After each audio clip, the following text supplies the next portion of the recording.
Welcome to the summer capital of the Philippines, Baguio City. Right now mga kalakbay, we are now here at Lion's Head. Come on, let's go at ating pong lakbayin.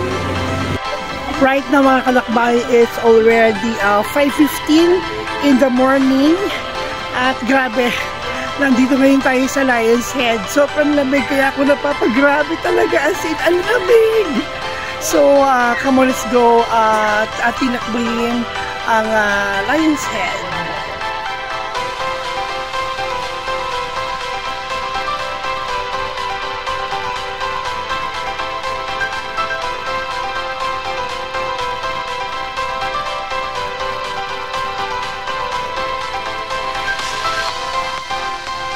Noong huling bahagi ng 1960s, ay formal na inihayag sa publiko noong 1972 kasama si PDG Luis Lardizabal, ang gobernador ng distrito noon na si Robert John Weber, at pagkatapos ay si Presidente Pedro Z. Claraval ang nangunguna sa proyekto.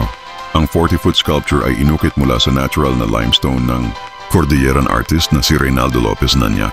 Ang original na Lion's Head ay bahagyang pinondohan sa pamamagitan ng mapagbigay ng mga donasyon mula sa mga miyembro ng Baguio Lions Club at mula sa mga nalikom na nabuo ng kamakailang natapos na State Convention sa Baguio City. Noong 2003, isang Memorandum of Agreement ang nilagdaan ni City Mayor at Lion PDG Bernardo M. Vergara, Club President Peter Ang at Mr. Albert Lee, CEO ng Davies Paints Philippines, na nagpapahintulot sa Davies Paints na pangasiwa ng muling pagpipinta ng Lion's Head kung kinakailangan sa ilalim ng pangangasiwa ng Baguio City Host Lions Club. Mula nang pirmahan ang MOA, ang Lion's Head ay sumailalim sa 3 pangunahing repainting.